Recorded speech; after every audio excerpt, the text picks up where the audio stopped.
ഇസ്രായേലിനെ സംബന്ധിച്ചുള്ള വാർത്തകൾ ചെയ്യുമ്പോൾ അല്ലെങ്കിൽ മധ്യപൂർവേഷ്യയിൽ ഇപ്പോൾ നടന്നുകൊണ്ടിരിക്കുന്ന സംഭവ വികാസങ്ങളെ സംബന്ധിച്ചുള്ള വാർത്തകൾ റിപ്പോർട്ട് ചെയ്യുമ്പോൾ പലരും ചോദിക്കുന്ന കാര്യമാണ്, അല്ലെങ്കിൽ പലരും സോഷ്യൽ മീഡിയ പ്ലാറ്റ്ഫോമിലൂടെയൊക്കെ കമന്റായിട്ടും ഒക്കെ ചോദിക്കുന്ന ഒരു കാര്യമാണ്: എന്തുകൊണ്ടാണ് നിങ്ങൾ ഇസ്രായേലിനെ ഇങ്ങനെ പിന്തുണയ്ക്കുന്നത്? ആ രീതിയിലുള്ള പല ചോദ്യങ്ങളും വിമർശന രൂപത്തിൽ, ഒരു ആക്ഷേപ രൂപത്തിലൊക്കെ പലരും ചോദ്യം ഉന്നയിക്കുന്നത് കാണാറുണ്ട്. അതിനുള്ള ഒരു മറുപടിയാണ് ഇന്നത്തെ ഒരു നിലപാട് ഈ ഒരു പ്രോഗ്രാമിൽ ഞങ്ങൾ നൽകാൻ ആഗ്രഹിക്കുന്നത്. നമുക്കറിയാം, ഈ മിഡിൽ ഈസ്റ്റിലെ സംഭവ വികാസങ്ങൾ ലോകത്തിന്റെ തന്നെ ഒരു ശ്രദ്ധാ കേന്ദ്രമായി മാറിയിട്ട് ഏകദേശം ഒരു വർഷത്തോളം പിന്നിടുകയാണ്. 2023 ഒക്ടോബർ മാസം 7-ാം തീയതി ഹമാസ് ഭീകരർ നടത്തിയ ആ കിരാതമായ ഒരു ആക്രമണം നമുക്കറിയാം. അതിനുശേഷം ഇസ്രായേൽ നേരിട്ടുകൊണ്ടിരിക്കുന്ന 4 ദിക്കുകളിൽ നിന്നും ഇസ്രായേൽ നേരിട്ടുകൊണ്ടിരിക്കുന്ന ഒരു ആക്രമണം, ഇസ്രായേലും ശക്തമായിട്ട് ഈ ഭീകരർക്കെതിരെ ശക്തമായ രീതിയിൽ ആഞ്ഞടിച്ചുകൊണ്ടിരിക്കുന്നു. യുദ്ധ ഭരിതമാണ്, അല്ലെങ്കിൽ സംഘർഷഭരിതമാണ് മിഡിൽ ഈസ്റ്റ് ഇപ്പോൾ. അപ്പോൾ ഈ ഒരു ഘട്ടത്തിൽ പ്രത്യേകിച്ച് ഇസ്രായേലിനെ പിന്തുണയ്ക്കേണ്ടതിന്റെ ഒരു ആവശ്യകത, എന്തുകൊണ്ട് ഇസ്രായേൽ എടുക്കുന്ന നടപടികളെ, അല്ലെങ്കിൽ ഇസ്രായേൽ സ്വീകരിക്കുന്ന ഭീകരവാദത്തിനെതിരെ ഇസ്രായേൽ സ്വീകരിക്കുന്ന ആ ഒരു നടപടികളെ ഇത്ര ശക്തമായി എന്തുകൊണ്ട് പിന്തുണയ്ക്കുന്നു എന്ന ചോദ്യത്തിനുള്ള ഉത്തരം നൽകാൻ ശ്രമിക്കുകയാണ് ഇന്നത്തെ നിലപാട് ഈ ഒരു പ്രോഗ്രാമിലൂടെ. ഞാൻ ജോർജി, എന്നോടൊപ്പമുള്ളത് ജോജി റോബിൻ. നമുക്കറിയാവുന്നതുപോലെ വലിയ രീതിയിൽ, വളരെ നല്ല രീതിയിൽ തന്നെ ഇപ്പോൾ ഇസ്രായേൽ അവിടെ ഭീകരവാദത്തിനെതിരെ സ്വീകരിക്കുന്ന നടപടികളെ സംബന്ധിച്ച് നമ്മൾ ശക്തമായിട്ടുള്ള റിപ്പോർട്ടിങ്ങുകളും അതിൻ്റെ ഒരു സത്യാവസ്ഥ സംബന്ധിച്ചുള്ള നല്ല രീതിയിലുള്ള ന്യൂസ് പ്രസന്റേഷൻസും ഒക്കെ നമ്മൾ ഈ ദിവസങ്ങളിൽ കഴിഞ്ഞ ഒരു വർഷമായിട്ട് നമ്മൾ നൽകിക്കൊണ്ടിരിക്കുന്നു. അപ്പോൾ ഞാൻ നേരത്തെ പറഞ്ഞതുപോലെ പലരും ചോദിക്കുന്നുണ്ട്, എന്തിനാണ് ഇസ്രായേലിന് ഇത്രത്തോളം ഈ രീതിയിൽ സപ്പോർട്ട് ചെയ്യുന്നത്, അല്ലെങ്കിൽ ഇത്തരത്തിൽ ഈ എന്താണ് പറയുന്നത്, ഗാസയിൽ അവരുടെയൊക്കെ ഭാഷ കടമെടുത്ത് പറയുകയാണെങ്കിൽ ഇത്തരത്തിലുള്ള യുദ്ധങ്ങൾ നടത്തുന്ന ഇസ്രായേലിനെ എന്തുകൊണ്ടാണ് നിങ്ങൾ സപ്പോർട്ട് ചെയ്യുന്നത് എന്ന തരത്തിലേക്കുള്ള വിമർശനങ്ങളും ആക്ഷേപങ്ങളും ഒക്കെ പലരും നമ്മളോട് ചോദിച്ചിട്ടുണ്ട്. നമുക്ക് അതിനകത്ത് ചൂണ്ടിക്കാണിക്കാൻ സാധിക്കുന്ന ഒരു പോയിന്റ് എന്ന് പറയുന്നത്, ഇസ്രായേൽ എന്നൊരു രാജ്യം അതിൻ്റെ ഒരു ജന്മം എടുത്തതിന് ശേഷം ആ രാജ്യം ഇന്നോളം നടത്തിയിട്ടുള്ള യുദ്ധങ്ങൾ അല്ലെങ്കിൽ ഒരു പോരാട്ടങ്ങൾ എന്ന് പറയുന്നത് സ്വന്തം ആ രാജ്യത്തിന്റെ നിലനിൽപ്പിന് വേണ്ടിയിട്ടുള്ള ഒരു പോരാട്ടമാണ്. ഇസ്രായേലിന്റെ ആധുനിക കാലഘട്ടത്തിലെ ഒരു ചരിത്രം എടുത്ത് പരിശോധിക്കുമ്പോൾ ഒരു സമയത്തും യാതൊരു പ്രകോപനവും കൂടാതെ മറ്റ് രാജ്യങ്ങളിലെ ശത്രുക്കൾക്കെതിരെ യാതൊരു പ്രകോപനവും കൂടാതെ ഇസ്രായേൽ ഇതുവരെ ആക്രമണം നടത്തിയതായിട്ട് നമുക്ക് അറിവില്ല. രണ്ടാമത്തെ പോയിന്റ്, ഇനി നമുക്ക് പലപ്പോഴും പല മീഡിയാസും ചിത്രീകരിക്കുന്ന ഒരു പിക്ചറുണ്ട്. അതായത് ഇസ്രായേൽ ഹമാസിനെതിരെ നടത്തുന്ന പോരാട്ടം, ഇസ്രായേൽ പാലസ്തീൻ യുദ്ധം, അല്ലെങ്കിൽ ഇസ്രായേൽ ഹിസ്ബുള്ളക്കെതിരെ നടത്തുന്ന പോരാട്ടം, ഇസ്രായേൽ ലെബനോൺ യുദ്ധം, അല്ലെങ്കിൽ ഇസ്രായേൽ ഇറാനിലെ തീവ്ര മതഭരണകൂടത്തിനെതിരെ നടത്തുന്ന പോരാട്ടം, ഇസ്രായേൽ ഇറാൻ യുദ്ധം. അത് അങ്ങനെയല്ല. ഇസ്രായേൽ തീവ്ര ഭീകരവാദത്തിനെതിരെ, അല്ലെങ്കിൽ തീവ്ര ഇസ്ലാമിക ഭീകരവാദത്തിനെതിരെ നടത്തുന്ന ഒരു പോരാട്ടം എന്ന രീതിയിൽ ചിത്രീകരിക്കുവാൻ അറിഞ്ഞോ അറിയാതെയോ പലരും മടിക്കുന്നു എന്നതാണ് അതിന്റെ ഒരു പ്രധാനപ്പെട്ട ഒരു യാഥാർത്ഥ്യം എന്ന് പറയുന്നത്. പിന്നീട് നമുക്കറിയാം, ഈ 2023 ഒക്ടോബർ മാസം 7-ാം തീയതി ഇസ്രായേലിന് നേർക്കുണ്ടായത് എന്ന് പറയുന്നത് ഒരുപക്ഷെ മനുഷ്യ ചരിത്രത്തിൽ കേട്ടുകേൾവിയില്ലാത്ത രീതിയിലുള്ള വലിയ രീതിയിലുള്ള ആക്രമണങ്ങൾ. ഇപ്പൊ കഴിഞ്ഞ ദിവസം നമ്മൾ റീ അപ്ലോഡ് ചെയ്ത ഒരു വീഡിയോ, നമ്മളത് കഴിഞ്ഞ വർഷം ഷൂട്ട് ചെയ്തതെന്ന് നമ്മൾ കഴിഞ്ഞ വർഷം ഒക്ടോബർ മാസം അത് അപ്ലോഡ് ചെയ്താണ്. വീണ്ടും ഈ 1-ാം വാർഷികത്തോടനുബന്ധിച്ച് നമ്മൾ ഹമാസ് ദിവസങ്ങളിൽ കാട്ടിയ ഒരു ക്രൂരതയെ സംബന്ധിച്ചുള്ള ഒരു വീഡിയോ നമ്മൾ എന്താണ് വാസ്തവം എന്ന പ്രോഗ്രാം ടൈറ്റിൽ നമ്മൾ അപ്ലോഡ് ചെയ്യുന്നുണ്ട്. വളരെ വലിയ ക്രൂരതകൾ. അത് മാത്രമല്ല, നമുക്കറിയാം ഒരു വ്യക്തിയെ സംബന്ധിച്ചിടത്തോളം ആ വ്യക്തിയുടെ ഭവനം എന്ന് പറയുന്നത് ആ വ്യക്തിക്ക് വളരെയധികം സേഫ് ആയിട്ടുള്ള ഒരു അറ്റ്മോസ്ഫിയർ പ്രൊവൈഡ് ചെയ്യുന്ന ആ ഭവനം, ഇസ്രായേൽക്കാരുടെ സാധാരണക്കാരായിട്ടുള്ള ഭവനങ്ങൾക്ക് നേർക്കാണ് ഇവർ കിരാതമായിട്ടുള്ള ആക്രമണം. അത് കൊച്ചുകുട്ടികളെ വെറുതെ വിട്ടില്ല, ഇസ്രായേലിലെ സ്ത്രീകളെ വെറുതെ വിട്ടില്ല, വൃദ്ധരെ വെറുതെ വിട്ടില്ല, കഴുത്തറുത്ത് കൊല്ലുന്നു, പച്ചയ്ക്ക് കത്തിച്ചു കൊല്ലുന്നു. ഇനി വീടിനകത്തുനിന്ന് പുറത്തു വരാത്തവരെ ആ വീടിനുള്ളിൽ തീയിട്ട് കൂട്ടി അത് കത്തിക്കുന്നു. ആ രീതിയിലുള്ള കിരാതമായിട്ടുള്ള ആക്രമണങ്ങൾ. അപ്പോൾ അതിനെതിരെയാണ് ഇസ്രായേൽ ഇപ്പോൾ ആക്രമണം നടത്തിയിരിക്കുന്നത്. അപ്പോൾ ഇസ്രായേൽ നടത്തുന്ന ആക്രമണം എന്ന് പറയുന്നത് ഭീകരവാദത്തിനെതിരെയാണ്. മറ്റൊരു പ്രധാനപ്പെട്ട ഒരു കാര്യം കൂടി പറഞ്ഞിട്ട് അടുത്ത ഘട്ടത്തിലേക്ക് പോകാം. ഈ ഇസ്രായേലിന് നേർക്ക് നടത്തുന്ന ഒരു ആക്രമണ ശ്രമങ്ങൾ, അല്ലെങ്കിൽ അത്തരത്തിലുള്ള യുദ്ധം ഒരു ഐഡിയോളജിയിൽ അടിസ്ഥാനപ്പെടുത്തിയിട്ടുള്ള ഒരു പോരാട്ടമാണ് ഇസ്രായേലിന് പലപ്പോഴും നേരിടേണ്ടതായിട്ട് വരുന്നത്. അതുകൊണ്ട് തന്നെ ആ ഒരു ഐഡിയോളജിയിൽ അടിസ്ഥാനപ്പെടുത്തി ഇസ്രായേലിന് നേർക്ക് ഇത്തരത്തിലുള്ള ഒരു ആക്രമണങ്ങൾ അത് ഇസ്ലാമിക തീവ്രവാദത്തിന്റെ രൂപത്തിൽ വരുമ്പോൾ അത് ഇസ്രായേലിന് നേരെ മാത്രമല്ല, ലോകത്തിന്റെ പല രാജ്യങ്ങളിലും, ഇന്ത്യ ഉൾപ്പെടെയുള്ള രാജ്യങ്ങൾക്ക് നേരെ ആ ആക്രമണം വരുന്നുണ്ട്. ഇപ്പൊ ഗാസയിൽ ഹമാസ് ആണെങ്കിൽ ഇന്ത്യക്ക് നേരെ വരുന്നത് ലഷ്കർ ഇ തോയ്ബ പോലുള്ള സംഘടനകൾ.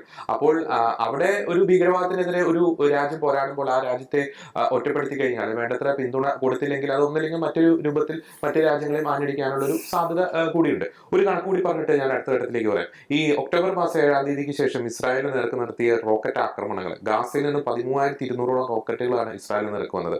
ലെബനോനിൽ നിന്നും 12,400 റോക്കറ്റുകൾ ഹിസ്ബുള്ള തീവ്രവാദികൾ, ഈ ഇറാനിൽ നിന്ന് വന്നത് 400 റോക്കറ്റുകൾ, യമനിൽ നിന്ന് വന്നത് ഹൂതികളുടെ ഭാഗത്ത് നിന്ന് 150 റോക്കറ്റുകൾ, സിറിയയിൽ നിന്ന് വന്നത് 60 റോക്കറ്റുകൾ. അപ്പോൾ ജോജി, വേറെ ഏതെങ്കിലും രാജ്യത്തിന് നേർക്കാണ് ഇത് വന്നതെങ്കിൽ ഇന്ന് ആ രാജ്യം ഭൂമുഖത്ത് ഉണ്ടാവുകയില്ല. ആ രാജ്യത്തിലെ ജനങ്ങളും ഇന്ന് ഭൂമുഖത്ത് ഉണ്ടാവുകയില്ല. അവിടെയല്ലേ ഇസ്രായേലിനെ സപ്പോർട്ട് ചെയ്യേണ്ട ഒരു പ്രധാനപ്പെട്ട ഒരു ആവശ്യകത അവിടെ കിടക്കുന്നത്? ഇവിടെ ജോർജ് പറഞ്ഞ പോലെ നമ്മൾ ഈ ഇസ്രായേലിന്റെ ആ രൂപീകരണ സമയം പോലെ നോക്കുകയാണെങ്കിൽ പിറന്ന വീണ ഉടനെ, അതായത് ആയുധവും ഒന്നും കയ്യിലില്ല, ആ ഒരു സമയത്ത് തന്നെ എന്താ പറയുക, ചുറ്റുമുള്ളവർ കൂടി, ശക്തരായ അയൽക്കാർ കൂടി ഇസ്രായേലിനെ ആക്രമിച്ചു. അപ്പൊ ശരിക്ക് ഈ ഇസ്രായേലിന്റെ ആ പിറവിയുടെ സമയത്ത് അറബ് രാജ്യങ്ങൾക്ക് ഇസ്രായേലിനെ അംഗീകരിക്കാൻ യാതൊരു മനസ്സുമില്ലായിരുന്നു. ഇന്നും അത് തന്നെയാണ് പ്രശ്നം സംഭവിക്കുന്നത് അവിടെ. എന്താണ് ശരിക്കും ഇതിന്റെ റൂട്ട് പ്രശ്നം? ഈ പലപ്പോഴും ഈ പ്രോ പാലസ്റ്റീൻ അല്ലെങ്കിൽ ഈ പാലസ്റ്റീൻ അനുകൂലവാദികൾ മുഴക്കുന്ന ഒരു വലിയ മുദ്രാവാക്യമുണ്ട്. ഞങ്ങളുടെ പലപ്പോഴും പല തന്നെ ഈ വെസ്റ്റേൺ കൺട്രീസിലൊക്കെ ശരിക്കുള്ള അവർക്ക് അതിന്റെ അർത്ഥം പോലും അറിയില്ല. അവർ പറയുന്നത് വെച്ചാൽ from river to the sea Palestine will be free. അപ്പൊ എന്താ അതിന്റെ അർത്ഥം എന്ന് പറയുന്നത്? അങ്ങനെ പറഞ്ഞാല് from river to the sea Palestine will be free എന്ന് പറഞ്ഞാൽ അതിനർത്ഥം ഇസ്രായേൽ എന്ന് പറഞ്ഞ ഒരു രാജ്യം ഭൂപടത്തില് ഭൂമുഖത്ത് ഉണ്ടാകാൻ പാടില്ല, കംപ്ലീറ്റ് വൈപ്പ് ഔട്ട് ചെയ്യുക ഇസ്രായേലിനെ. അതാണ് അവിടെ ലക്ഷ്യം എന്ന് പറയുന്നത്. അപ്പൊ അങ്ങനെയുള്ള ഒരു കോഴ്സിനോട് ഇസ്രായേലിന് എങ്ങനെ സഹകരിക്കാൻ സാധിക്കും? അല്ലെങ്കിൽ ആ ഒരു രീതിയിലുള്ള ഒരു ത്രെറ്റ് നിൽക്കുമ്പോൾ ഇസ്രായേലിന് എങ്ങനെ ശാന്തമായിട്ട് മുന്നോട്ട് പോകാൻ സാധിക്കും? ഇനി ഞാൻ പറയും, ഈ ഹമാസിന്റെ ഈ ഒരു ആക്രമണത്തെ കുറിച്ച് നമ്മൾ പറയുമ്പോൾ എല്ലാവരും പറഞ്ഞ കാര്യമാണ് ഈ ഒക്ടോബർ 7 മുമ്പ് അറ്റാക്ക് ഉണ്ടായിട്ടില്ലേ. നമ്മൾ ഇസ്രായേലിന്റെ വാർ ഹിസ്റ്ററി മുഴുവൻ എടുത്ത് പഠിച്ചോ, ഇനി മൊസാദിന്റെ ആക്രമണം എടുത്ത് പഠിച്ചോ. ഒരിക്കലും ഇത്രമാത്രം ഒരു ബ്രൂട്ടലായി, അല്ലെങ്കിൽ എന്താ പറയുക, ഒരു കണ്ണി ചോരയില്ലാത്ത, അല്ലെങ്കിൽ തികച്ചും എന്താ പറയുക, ഒരു പറയാൻ പറ്റാത്ത രീതിയിൽ പൈശാചികമായ രീതിയിൽ വീടുകളിൽ കയറി ആക്രമിക്കുക, കുട്ടികളുടെ കഴുത്തറക്കുക, അവരെ ചുട്ടുകൊല്ലുക, സ്ത്രീകളെ മാനഭംഗപ്പെടുത്തുക, എന്തൊരു അവസ്ഥയെ കണ്ടിച്ചു കൂട്ടിയത്. അപ്പൊ അവരെ അങ്ങനെ ഒരു അറ്റാക്സ് ആണ് മനസ്സിലാക്കണം. അല്ലെങ്കിൽ അവരെ തടവരായിട്ട് പിടിച്ചോണ്ട് വെക്കുകയോ, അല്ലെങ്കിൽ അവരെ ഹോസ്റ്റേഴ്സ് ആയിട്ട് എടുത്തുകൊണ്ട് ഇസ്രായേലോട് എന്തെങ്കിലും ബാർഗെയിൻ ചെയ്യുകയോ, അല്ലെങ്കിൽ അവരുടെ മിലിറ്ററി പോസ്റ്റുകൾ ആക്രമിക്കുകയോ, അതിന് പല പല രീതിയിലുള്ള പല രീതിയിലുള്ള ആക്രമണ രീതി ഉണ്ടായിരുന്നു. മനസ്സിലാക്കണം. ഇനി വേറെ മനസ്സിലാക്കാം, ഹമാസ് അല്ല പാലസ്തീൻ എന്ന് പറയുന്നത്. നമ്മൾ മനസ്സിലാക്കേണ്ട പ്രധാനപ്പെട്ട കാര്യം അതാണ്. കാരണം വെച്ചാൽ പാലസ്തീനിലെ ജനങ്ങളെ അവർ എന്താ പറയുക, ഒരു പരിധിവരെ അടക്കി ഭരിക്കുകയാണ് ചെയ്യുന്നത്. അവരുടെ വരുന്ന ആ സകല സംഭാവനകളും പിടിച്ചെടുക്കുക, അവിടെ നിന്നുള്ള മറ്റുള്ള എല്ലാ കാര്യങ്ങളും ഉപയോഗിക്കുക, അവരെ മറയായിക്കൊണ്ട്. ഇനി മറ്റൊരു പ്രശ്നം ഞാനൊരു ഈ ഹ്യൂമൻ കാഷ്വാലിറ്റീസിനെ കുറിച്ച് നമുക്ക് ചിന്തയിലായിട്ടല്ല, അത് വളരെ വളരെ വളരെ വേദനാജനകമായ കാര്യമാണ്, ശരിയാണ്. പക്ഷെ ഞാൻ പറയട്ടെ, ഈ പലപ്പോഴും ഹമാസ്, ഹിസ്ബുള്ള, ഈ തീവ്രവാദികളെല്ലാം ഉപയോഗിക്കുന്ന ഒരു വലിയ ടാക്ടിക്സ് എന്താ അറിയോ? അത് ഹ്യൂമൻ ഷീൽഡാണ്. അവര് ഈ ഒരു വിദ്യാഭ്യാസ സ്ഥാപനങ്ങള്, ആശുപത്രികള്, UN ഓഫീസുകള്, UN ആസ്ഥാനങ്ങള്, എന്ത് പറയുന്നത്, മീഡിയ ഹൗസുകള്, അതുപോലെ സാധാരണക്കാരുടെ വീടുകൾ, ഇങ്ങനെ കുട്ടികൾ, ഇവരെല്ലാം മറയാക്കിക്കൊണ്ട് അവർ ശരിക്കും പോരടിക്കുകയാണ്. അപ്പൊ ഇസ്രായേൽ എന്തെങ്കിലും ആക്രമിച്ച ഉടനെ ഇരവാദം, അയ്യോ ഞങ്ങളെ കൊല്ലുന്നേ, സാധാരണക്കാരെ കൊല്ലുന്നേ. ഇനി ഹിസ്ബുള്ളയുടെ കാര്യം എടുത്ത് നോക്കി, ഹിസ്ബുള്ളയെ കുറിച്ച് നമുക്ക് കൂടുതൽ മനസ്സിലാക്കാൻ പറ്റുന്ന അറിയോ? ലെബനനിലെ സാധാരണപ്പെട്ട ആൾക്കാരുടെ വീടുകൾ അവര് ആയുധ പുരകളാക്കി മാറ്റിയേക്കാം. അവിടെ മച്ചുംപുറങ്ങളിലും മേൽത്തട്ടുകളിലും വീടുകളും എല്ലാം റോക്കറ്റ് വെച്ചേക്കുന്നത്. ഇസ്രായേലിന് ഇത് വളരെ കൃത്യമായി തിരിച്ചറിയാൻ സാധിക്കുന്നുണ്ട്. അപ്പൊ അവർക്ക് മനസ്സിലാവുന്നത് ഒരു മിസൈൽ എവിടുന്ന വരുന്നത്, ഒരു റോക്കറ്റ് എവിടുന്ന വരുന്നത്, അവരങ്ങോട്ട് തിരിച്ചയക്കും. അപ്പോൾ ഇവിടെ ഭവനങ്ങൾ തകർന്നു പോകണം. അപ്പൊ എന്താ കാര്യം? അവിടെ ഹ്യൂമൻ ഷീൽഡ് ഉപയോഗിക്കുന്നത്. അപ്പൊ ഈ രീതിയിൽ എന്താ പറയുക, പിന്നെ പൊതുജനത്തിന് അല്ലെങ്കിൽ നമ്മളെപ്പോലുള്ളവരെ വിഡ്ഢികളാക്കുന്ന രീതിയിലുള്ള ഒരു വലിയ യുദ്ധതന്ത്രമാണ് അവർ ഉപയോഗിക്കുന്നത്. ഇനി അവരോട് നമ്മൾ ഒരു നെഗോഷിയേഷന് പോയാൽ ഒരു കാര്യമില്ല. കാരണം അവരുടെ ഐഡിയോളജി സമാധാനമല്ല ജോർജ്. അവരുടെ ഐഡിയോളജി ഇപ്പോൾ പാലസ്തീൻ, നമ്മൾ ഈ ഒക്ടോബർ 7 മുമ്പ് എടുത്തു നോക്കുമ്പോൾ കാണുന്നതല്ല, അവിടെ ആൾക്കാർ ജീവിക്കുന്നുണ്ട്. അവിടെ നിന്ന് എത്രയോ പാലസ്തീനികൾ ഇസ്രായേലിൽ നിന്ന് ജോലി ചെയ്തിരുന്നു. അവർ സുഖമായിട്ട് പൈസ വാങ്ങിയിരുന്നു, അവിടുന്ന് അവർ നല്ല ശതമാനം ജീവിതം നയിച്ചിരുന്നു. എന്നാൽ അതൊന്നും അപ്പൊ അവരെ കൂടെ ഉപയോഗിച്ചുകൊണ്ട് ഒരു വലിയ അറ്റാക്ക് പ്ലാൻ ഇട്ടു. അപ്പൊ അവരുടെ ലക്ഷ്യം സമാധാനമല്ല. അവരുടെ ലക്ഷ്യം, അവർക്ക് ജോർജ് പറഞ്ഞ പോലെ, അവർക്ക് അവരുടേതായ ഒരു മതപരമായ ഒരു തീർച്ചയായും റാഡിക്കലായ ചിന്തകൾ, തീവ്ര ചിന്താഗതിയുള്ള ഒരു കുറച്ച് ഗ്രൂപ്പുകൾ, അവരുടെ ചിന്താഗതി എന്താണ്? അവരുടെ ചിന്താഗതി എന്ന് വെച്ചാൽ ഇവരെ അങ്ങോട്ട് എലിമിനേറ്റ് ചെയ്യുക. ജൂതൻ കൊല്ലപ്പെടേണ്ടവരാണ്, ജൂതൻ ഉണ്ടാകാൻ പാടില്ല. ഇങ്ങനെ ഇനി മറ്റൊരു വലിയൊരു ദുഃഖകരമായ ഒരു കാര്യം എന്ന് പറയുന്നത്, ചരിത്രം ഇവർ തിരുത്തി കുറിക്കുകയാണ് ചെയ്യുന്നത്. ഈ ഇസ്രായേലിന്റെ ഉത്ഭവം ഉണ്ടാകുന്ന ചരിത്രം പറയുമ്പോൾ, അല്ലെങ്കിൽ ഇസ്രായേൽക്കാരുടെ ദേശമായിരുന്നു ഈ ഒരു പാലസ്തീൻ, ഇസ്രായേൽ, ജൂത പ്രദേശങ്ങൾ എന്നൊക്കെ പറയുമ്പോൾ ചരിത്രം എത്രമാത്രം തിരുത്തപ്പെടുന്നു. അതിന് കൃത്യമായിട്ട് ഏറ്റവും പുരാതനമായ ബൈബിളിൽ അതിന് വളരെ കൃത്യമായ അടിസ്ഥാനമുണ്ട്. മറ്റുള്ള ചരിത്രങ്ങളുണ്ട്. എന്നാൽ ഇതൊക്കെ അവരതെല്ലാം മാറ്റിമറിക്കുക. ഇതൊന്നും അങ്ങനെ ഇല്ലായിരുന്നു. അവർ ഇസ്രായേൽക്കാര് അറിഞ്ഞടന്നവരായിരുന്നു. ആ നോക്കുകയാണ് പിന്നെ ആരാണ് ഈ ലോകത്ത് ഏത് ജനതയാണ് അത് തിരിയാത്തത്? എല്ലാവരും ഉണ്ട്. അപ്പൊ അങ്ങനെ അവരുടെ ദേശമല്ല ഇതെന്നുള്ള, അന്ന് അവർ കുറച്ചു കാലം ജീവിച്ചതെന്നുള്ള കാര്യത്തിൽ മാത്രം പറയുന്നുണ്ട്. അതിനുശേഷം പിന്നെ അവർ പല ദേശങ്ങളിലേക്ക് മാറ്റപ്പെട്ടു. ശരിയാണ്. പിന്നീട് അവരവരുടെ ദേശത്തേക്ക് തിരിച്ചു വന്നു. ഈ തിരിച്ചു വന്നപ്പോൾ നമ്മുടെ ചരിത്രം എത്ര വട്ടം പറഞ്ഞ് നമ്മൾ മനസ്സിലാക്കുന്ന കാര്യമുണ്ട്. അവർ ആ സ്ഥലം പണം കൊടുത്തു വാങ്ങി. അതിനുശേഷം പല സെഗ്മെന്റ് ഉണ്ടായിട്ടുണ്ട്. ശരിയാണ്. അത് കാരണമുണ്ട്. കാരണം പാലസ്തീൻകാർക്ക് അനുവദിക്കപ്പെട്ട ദേശത്ത് അവർ താമസിക്കാൻ ശരിക്കും തടസ്സമെന്നത് ആ ചുറ്റുമുള്ള രാജ്യങ്ങളാണ്. ഇനി രണ്ടാമത്തെ ഇസ്രായേൽ അറബ് യുദ്ധത്തില് ഈ പാലസ്തീൻകാരുടെ ആ ഭൂപ്രദേശങ്ങൾ പിടിച്ചെടുത്തപ്പോൾ ആ പ്രദേശങ്ങൾ എന്താ പറയാ, ആ പ്രദേശങ്ങൾ ഈജിപ്തും അതുപോലെ ജോർദാനും ഒക്കെ കൂടി അവരെല്ലാം കൂടെ അങ്ങോട്ട് ഭാവിച്ചെടുത്തു. ഈ ഭാവങ്ങൾ കൊടുത്തില്ല. ഈ സുന്നി രാഷ്ട്രം ഇവരിങ്ങനെ ആ രീതി അവിടെ ജീവിക്കണം, താമസിക്കണം എന്നുള്ളത് അവിടുത്തെ ചുറ്റോട്ടുള്ളവർക്കൊന്നും താല്പര്യമില്ല. അതായത് പ്രശ്നം.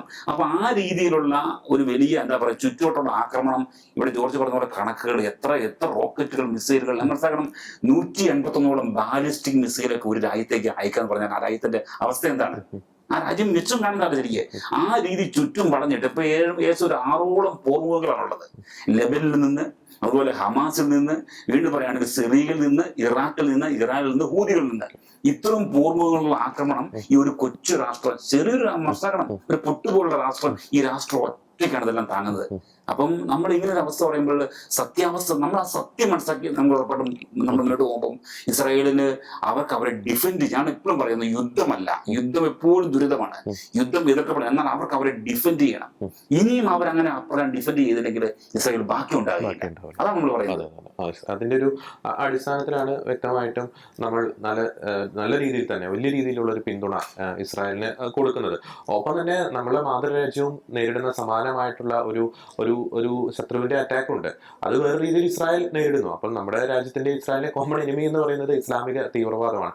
റോബിൻ, അപ്പോൾ പലപ്പോഴും പലരും പറയുന്ന ഒരു കാര്യമുണ്ട്, ഇസ്രായേൽ ഇവിടുത്തെ മാധ്യമങ്ങളൊക്കെ ചിത്രീകരിക്കുന്നതാണ്. ഇപ്പൊ ഒക്ടോബർ 7 വാർഷികത്തിലൊക്കെ ഇവിടുത്തെ മാധ്യമങ്ങൾ എങ്ങനെയാണ് ആ ഒരു ഒക്ടോബർ 7 നടന്ന ആ കിരാതമായിട്ടുള്ള ഹമാസ് നടത്തിയ കൂട്ടക്കൊലയെ ഇവിടുത്തെ മാധ്യമങ്ങൾ വെളുപ്പിച്ചെടുക്കാൻ ശ്രമിച്ചത് എന്നത് നാം കണ്ടതാണ്. എത്ര വെളുപ്പിച്ചാലും അത് വെളുപ്പില്ല എന്നുള്ള കാര്യം മറ്റൊരു യാഥാർത്ഥ്യം. എന്തുകൊണ്ടാണ് എന്താ പറയുക ഒരു കൂട്ടർക്ക്, അതായത് ലോകത്തിന്റെ തന്നെ ഒരു വിഭാഗത്തിന് ഇസ്രായേലിനോട് ഇത്രത്തോളം വലിയൊരു ശത്രുത മനോഭാവം? അതൊരു മനുഷ്യരാണ് എന്നൊരു പരിഗണന പോലും പലപ്പോഴും ഈ കൂട്ടർ ഇസ്രായേലിന് കൊടുക്കുന്നില്ല. മറു സൈഡിൽ ഈ ഇസ്ലാമിക തീവ്രവാദം എന്ത് കൊലരായ്മകൾ കാണിച്ചാലും അതിനെ പ്രതിരോധം അല്ലെങ്കിൽ അവരുടെ നിലനിൽപ്പിന്റെ ഭാഗമാണെന്ന് പറയുന്നു. മറിച്ച് ഇസ്രായേൽ എന്തെങ്കിലും ചെയ്തു കഴിഞ്ഞാൽ അതിനെ വലിയ രീതിയിൽ കുറ്റം പറയും. എന്തുകൊണ്ടാണ് അങ്ങനെ സംഭവിക്കുന്നത്? ഇത് ശരിക്കും പറഞ്ഞു കഴിഞ്ഞാൽ പലപ്പോഴും ഈ മാധ്യമങ്ങൾ പ്രൊപ്പഗേറ്റ് ചെയ്യുന്നതിനുള്ളിൽ വലിയൊരു വിരോധാഭാസം ഉണ്ട്. കാരണം എന്താണെന്ന് വെച്ച് കഴിഞ്ഞാൽ ഇസ്രായേൽ അധിനിവേശം നടത്തി, ഈ പ്രദേശത്തൊക്കെ അധിനിവേശം നടത്തിയെന്ന് ഇവർ പറയുന്നു. പക്ഷെ നമ്മൾ ഒരു കാര്യം പറയാൻ ഉദ്ദേശിക്കുന്നത് എന്താണെന്ന് ചോദിച്ചു കഴിഞ്ഞാൽ ഈ ജൂതൻ എന്ന് പറയുന്ന ആ വർഗത്തിൽപ്പെട്ട മനുഷ്യർ കാലങ്ങളായി ഈ പ്രദേശത്തേക്ക് ഈ 2000 വർഷത്തിനിടയിൽ അവർ പല പ്രാവശ്യം ഇവിടെ വരികയും പല ആളുകൾ ഇവിടെ താമസിക്കുകയും ഇത് ജൂതന്റെ ദേശമാണ് എന്നുള്ള ഒരു അണ്ടർസ്റ്റാൻഡിങ് ഈ 2000 വർഷത്തിനുള്ളിൽ ചരിത്രത്തിലുണ്ട്. ആർക്കും ഡിലേ ചെയ്യാൻ കഴിയാത്ത ഒരു കാര്യമാണ്, ഇത് ചരിത്രത്തിലുള്ള കാര്യമാണ്.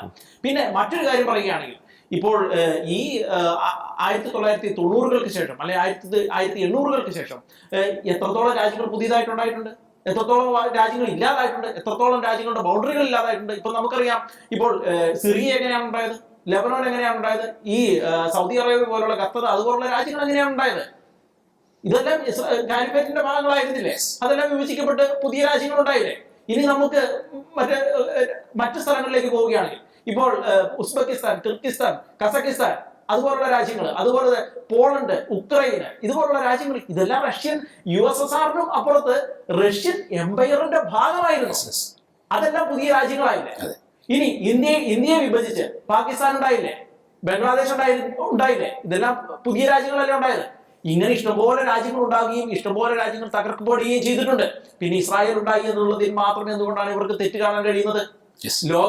ലോകത്തിന്റെ പല ഭാഗങ്ങളിലും പല കാലഘട്ടങ്ങളിലായിട്ട് പുതിയ രാജ്യങ്ങൾ ഉണ്ടായിട്ടുണ്ട്, പുതിയ രാജ്യങ്ങൾ പടുക്കപ്പെട്ടിട്ടുണ്ട്. അതുപോലെ തന്നെ വലിയ രാജ്യങ്ങൾ പലപ്പോഴും മുറിച്ച് വിഭജിക്കപ്പെട്ട് പുതിയ രാജ്യങ്ങൾ ഉണ്ടാക്കപ്പെട്ടിട്ടുണ്ട്. അപ്പോൾ ഇസ്രായേൽ അധിനിവേശം നടത്തി ഇസ്രായേൽ പുതിയ രാജ്യമായി ഉണ്ടായി എന്നൊന്നും ആരോപിക്കപ്പെടുന്നതിൽ വലിയ അർത്ഥങ്ങളില്ല.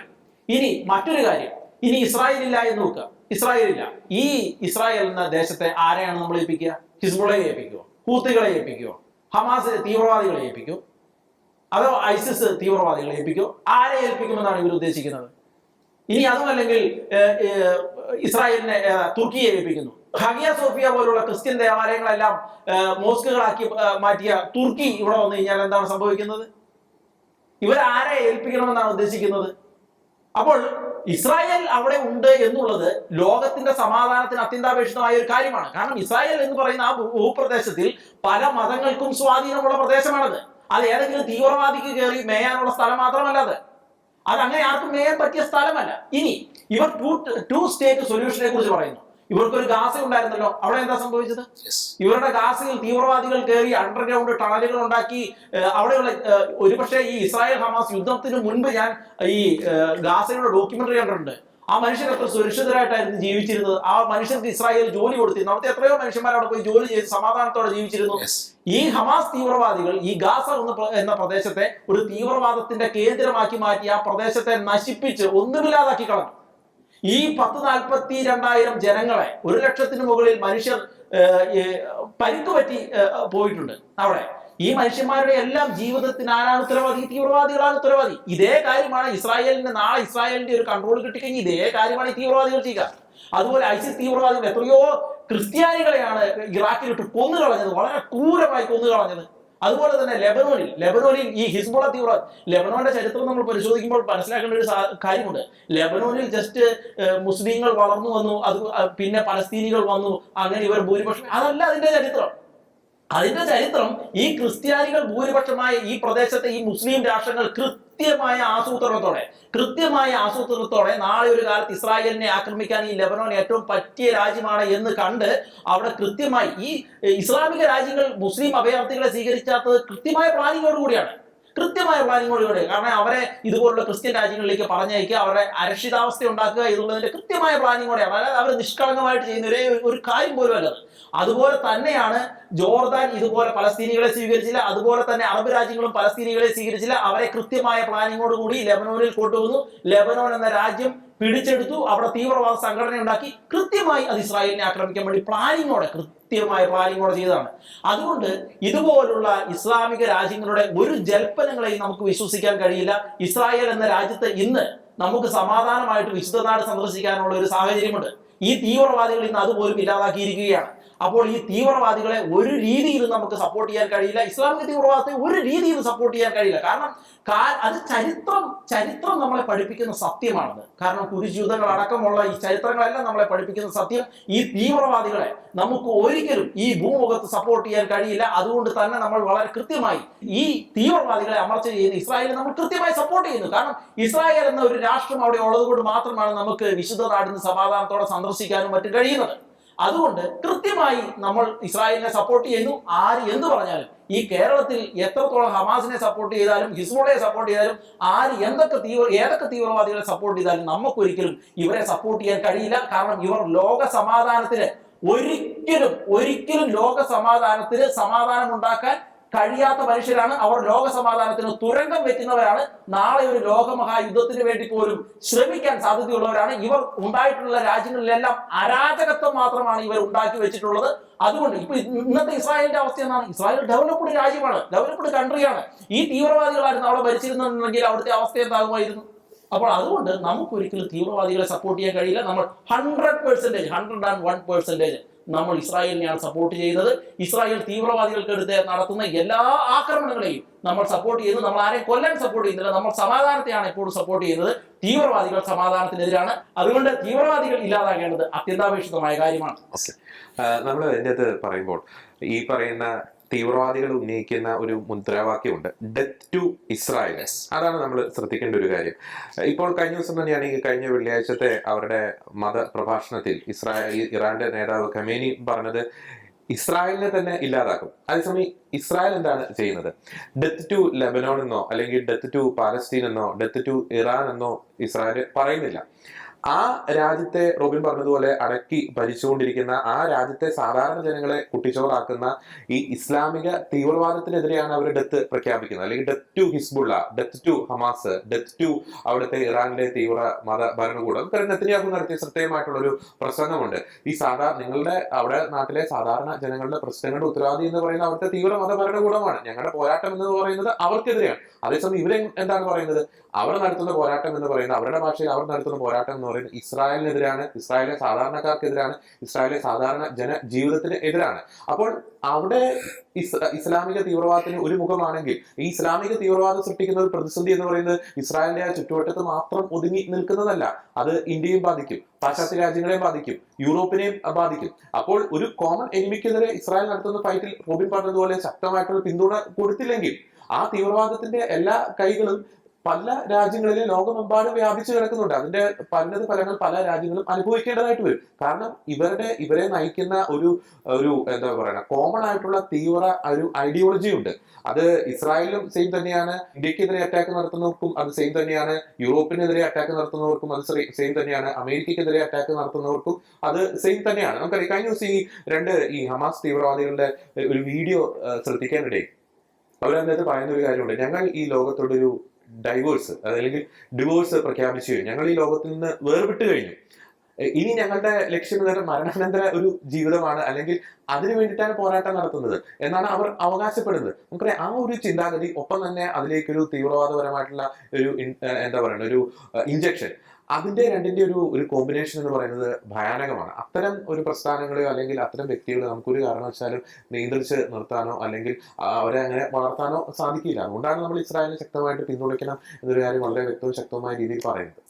നമുക്ക് മനസ്സിലാക്കാൻ പറ്റുന്ന വേറൊരു കാര്യം എന്താ പറയുക, ശരിക്കും ഇരവാദം അല്ലെങ്കിൽ ഞങ്ങളെ എല്ലാവരും ആക്രമിക്കുന്നു, അല്ലെങ്കിൽ ഞങ്ങളെ ഇസ്രായേൽ ആക്രമിക്കുന്നു, ഞങ്ങളെ അവർ മുച്ചൂടം നശിപ്പിക്കുന്നു, ഞങ്ങളെ അവർ കൊല്ലുന്നു, ഈ ഒരു ഇരവാദം മുഴക്കി ലോകത്തിന്റെ സഹതാവും പിടിച്ചു പറ്റുന്നതിൽ സകല തീവ്ര സംഘടനകളിൽ നിന്ന്, പ്രത്യേകിച്ച് ഹമാസ്, ഹിസ്ബുള്ള പോലുള്ള തീവ്ര സംഘടനകൾ ബഹുദൂരം മുന്നോട്ട് പോയിരിക്കുകയായിരിക്കും. നമ്മുടെ ഈ ഒക്ടോബർ 7 ബന്ധപ്പെടുത്തിട്ടുള്ള ആ ഒരു ഈ സോഷ്യൽ മീഡിയ പോസ്റ്റുകൾ നോക്കുമ്പോഴല്ലോ, ഒക്ടോബർ 7 കുറിച്ച് പറയുമ്പോൾ നമുക്ക് ഭൂരിഭാഗം സോഷ്യൽ മീഡിയ കാണാൻ സാധിക്കുന്ന അറിയോ, അവിടെ എല്ലാം സാധിക്കുന്ന വെച്ചാൽ ഗസയിലെ എന്താ പറയാ വർണ്ണാതീയമായ ക്രൂരതകൾ അല്ലെങ്കിൽ ജനോസൈഡ്, അവരെ മുച്ചൂടം മുടിപ്പിക്കുന്നു, അവരെ നശിപ്പിക്കുന്നു. അല്ലാതെ ഒക്ടോബർ 7 ഇസ്രായേലിൽ നടത്തിയ ആ ബ്രൂട്ടലായ ആക്രമണത്തെ കുറിച്ചുള്ള കാര്യമായ വിവരണം ഒന്നുമില്ല.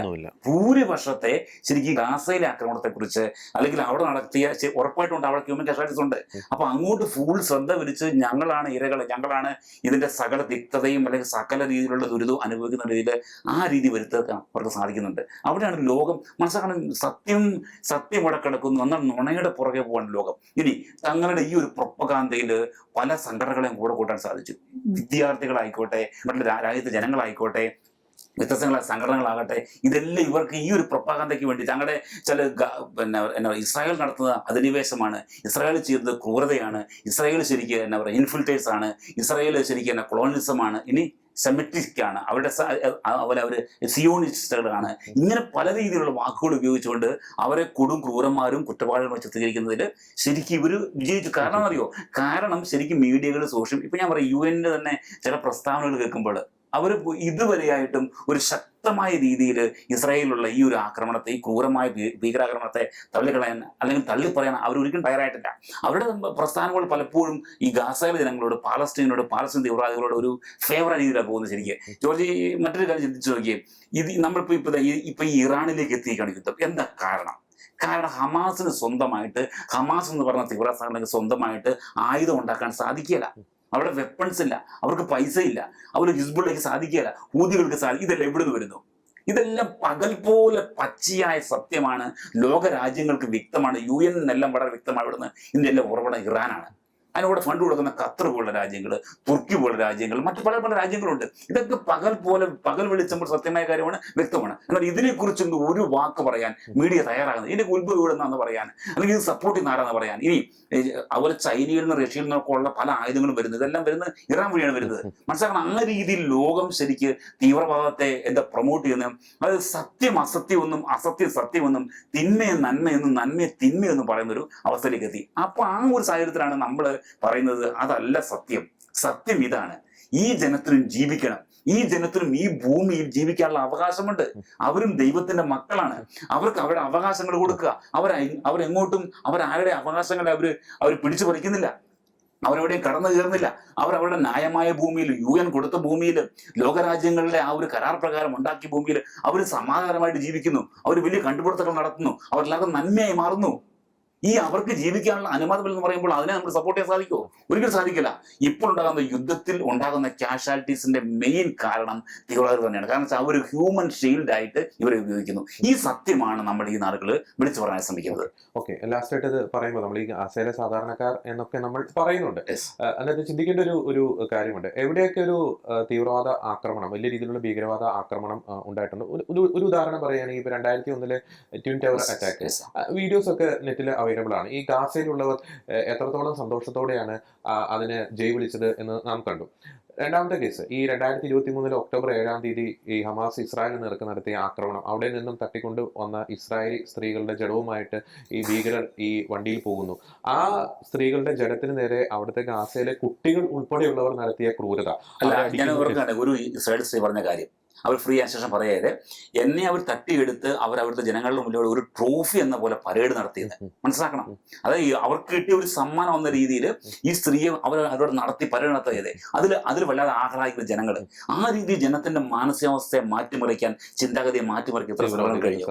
അത് കറക്റ്റ്. ഒപ്പം തന്നെ ഈ കഴിഞ്ഞ ദിവസം ഇറാൻ നടത്തിയ ആക്രമണം, അത് ആകാശത്തോടേക്ക് ഈ മിസൈല് വരണ കണ്ടിട്ട് ഈ ഗാസയിലെ സാധാരണ ജനങ്ങൾ വലിയ മുദ്രാവാക്യമൊക്കെ വിളിച്ച് ആഹ്ലാദ പ്രകടനം നടത്തുന്നത് നാം കണ്ടു. അപ്പോൾ മെയിൻ ഒരു പ്രശ്നം അവിടെ ഉദിക്കുന്നത് എന്താണെന്ന് വെച്ച് കഴിഞ്ഞാൽ, ജോജി പറഞ്ഞതുപോലെ അവിടെ അവരെ അടിച്ചമർത്തി ഭരിക്കുന്ന തീവ്രവാദികളെ ഒറ്റപ്പെടുത്താൻ ഇവർ പലപ്പോഴും തയ്യാറാകുന്നില്ല. അവരെ എന്തോ വലിയൊരു ഹീറോ പരിവേഷം പോലെ അവരെ കൊണ്ടു നടക്കുന്നു. രണ്ടാമത്തെ കേസ്, ഇസ്രായേല് ഈ ഗാസയിൽ നടത്തിയ ഏത് ആക്രമണമായിക്കോട്ടെ കൃത്യമായിട്ടുള്ള മുന്നറിയിപ്പ് ഇസ്രായേൽ അവിടുത്തെ സാധാരണ ജനങ്ങൾക്ക് ഒഴിഞ്ഞു പോകാനുള്ള മുന്നറിയിപ്പ്, അവരുടെ സ്വന്തം ഭാഷയിൽ ലീഫ്ലെറ്റ് ആയിക്കോട്ടെ അല്ലെങ്കിൽ സാമൂഹ്യ മാധ്യമങ്ങൾ വഴിയുള്ള അറിയിപ്പ് ആയിക്കോട്ടെ, അത്തരത്തിലുള്ള പല കാര്യങ്ങളും ചെയ്തിട്ടാണ് ഈ ആക്രമണം നടത്തുന്നത്. പല ഘട്ടങ്ങളിലും പല ഓപ്പറേഷൻസിന്റെ വീഡിയോ ദൃശ്യങ്ങളൊക്കെ ഇസ്രായേൽ പുറത്തുവിട്ടപ്പോൾ നമുക്ക് മനസ്സിലാക്കാൻ സാധിച്ചത് ചില ഓപ്പറേഷൻസ് ഒക്കെ ലാസ്റ്റ് മൊമെന്റിൽ പിൻവലിക്കേണ്ടതായിട്ട് വന്നു, അവിടെ ഈ സാധാരണ ജനങ്ങളുടെ ഒരു പ്രസൻസ് കണ്ടപ്പോൾ. അപ്പോൾ അത്തരത്തിലാണ് അവിടെ ആക്രമണം നടത്തുന്നത്. നമ്മൾ ഒരിക്കലും അവിടെ മരിച്ചു വീണ സാധാരണക്കാരുടെ ഒരു മരണത്തെ നിസ്സാരവൽക്കരിക്കുകയല്ല. ഒരു യുദ്ധം ഒന്നിനും പരിഹാരമല്ല. പക്ഷെ യാഥാർത്ഥ്യങ്ങൾ ഇതൊക്കെയാണ്. നമുക്കറിയാം, മുല്ലപ്പൂമ്പൊടി ഏറ്റുകിടക്കും കല്ലിനുമുണ്ടൊരു സൗരഭ്യം എന്നൊക്കെ പറയുന്നത് പോലെ അവിടുത്തെ ഹമാസ് തീവ്രവാദികളെ എന്ന് ഒറ്റപ്പെടുത്തുവാൻ, തള്ളിപ്പറയുവാൻ അവിടുത്തെ ഗാസയിലെ സാധാരണ ജനങ്ങൾ എന്ന് തയ്യാറാണോ അന്ന് അവരുടെ ദുരിതം അവസാനിക്കുമെന്ന് വ്യക്തമായിട്ട് നമുക്ക് പറയാൻ സാധിക്കും. സമാധാനമാണ് ഏതൊരു മനുഷ്യനും ആഗ്രഹിക്കുന്നത്. പ്രത്യേകിച്ച് ക്രിസ്തീയ പശ്ചാത്തലത്തിൽ സമാധാനത്തിന് വേണ്ടി നിലകൊള്ളേണ്ടതിൻ്റെ ഒരു ആവശ്യകത എന്ന് പറയുന്നത് വളരെ വലുതാണ്. യുദ്ധം ഒന്നിനും യാതൊരു പരിഹാരവും അല്ല.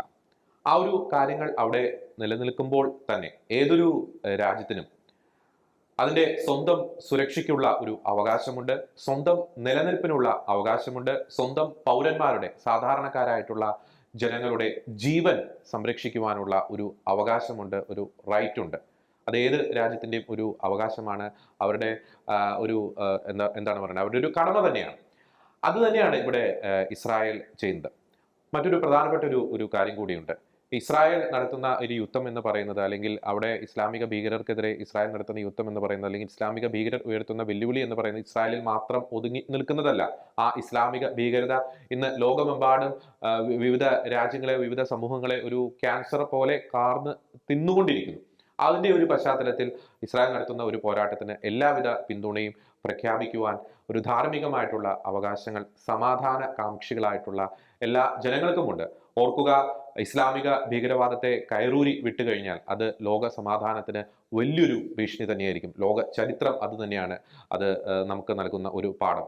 ഏതൊക്കെ രാജ്യങ്ങൾ അസ്ഥിരപ്പെട്ടിട്ടുണ്ടോ, ഏതൊക്കെ രാജ്യങ്ങളിൽ ഒരു അസമാധാനം വന്നിട്ടുണ്ടോ, ആ രാജ്യത്തിൻ്റെ ഒരു ചരിത്രം പലപ്പോഴും എടുത്ത് പരിശോധിക്കുമ്പോൾ ചരിത്രത്തിന്റെ പല ഘട്ടങ്ങളിലും ഇസ്ലാമിക തീവ്രവാദത്തിന്റെ വലിയൊരു അധിനിവേശം അവിടെ ഉണ്ടായിട്ടുണ്ട് ഭൂരിഭാഗം കേസുകളിലും. അതുകൊണ്ട് തന്നെയാണ് ഇസ്രായേലിന് ശക്തമായിട്ടുള്ള ഒരു പിന്തുണ ഈ മാറുന്ന ഒരു കാലഘട്ടത്തിൽ നൽകേണ്ടതിൻ്റെ ഒരു ആവശ്യകത ഞങ്ങൾ അറിയിക്കുന്നത്. ഇത് തന്നെയാണ് ഞങ്ങളുടെ ഒരു നിലപാട്. തീവ്രവാദത്തിനെതിരെയുള്ള ഒരു പോരാട്ടത്തിൽ ഇസ്രായേലിന് ശക്തമായിട്ടുള്ള ഒരു പിന്തുണ ഇനി നൽകുക തന്നെ ചെയ്യും. അത് എത്ര വിമർശനം ആരൊക്കെ ഉന്നയിച്ചാലും, അത് തീവ്രവാദത്തെ വെള്ളപൂശാൻ ആരൊക്കെ ശ്രമിച്ചാലും, തീവ്രവാദത്തിനെതിരെ, ഭീകരവാദത്തിനെതിരെ പോരാടുന്ന ഇന്ത്യയുടെ സുഹൃത്ത് രാജ്യമായ ഇന്ത്യയുടെ ആപത്ഘട്ടങ്ങളിൽ എപ്പോഴും ഇന്ത്യക്കൊപ്പം നിന്നിരുന്ന ആ ഇസ്രായേൽ എന്ന രാജ്യം നടത്തുന്ന ഭീകരവാദത്തിനെതിരെ ഉള്ള ആ ഒരു പോരാട്ടത്തെ ശക്തമായി പിന്തുണയ്ക്കും എന്ന വ്യക്തമായിട്ടുള്ള നിലപാട് പ്രഖ്യാപിച്ചുകൊണ്ട് ഇന്നത്തെ ഈ ഒരു പ്രോഗ്രാം വൈൻഡപ്പ് ചെയ്യുന്നു. എല്ലാ പ്രിയപ്പെട്ട പ്രേക്ഷകർക്കും നന്ദി.